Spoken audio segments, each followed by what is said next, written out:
Voici le combattant de MMA le plus terrifiant. Un homme doté d'une force inhumaine à un seul jab de lui et son adversaire était déjà au bord de la faillite.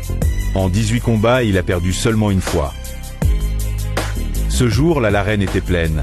La foule sentant que ce combat marquerait l'histoire. Anthony Joshua est entré sous un tonnerre d'applaudissements, tandis que l'arrivée du prédateur camerounais a gelé la salle dans un silence tendu. Deux mondes, deux styles, un affrontement qui allait faire des étincelles. Dès les premières secondes, il est devenu clair que la puissance brute seule ne suffirait pas.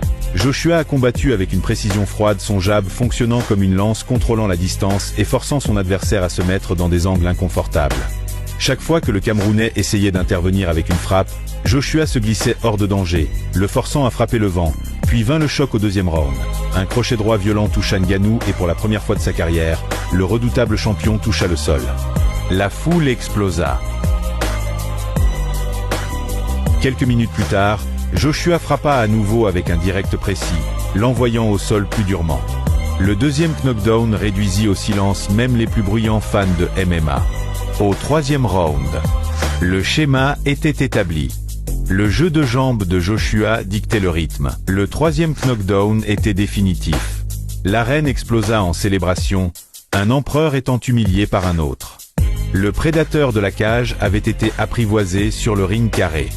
La victoire appartenait à la stratégie, à la patience et à la maîtrise.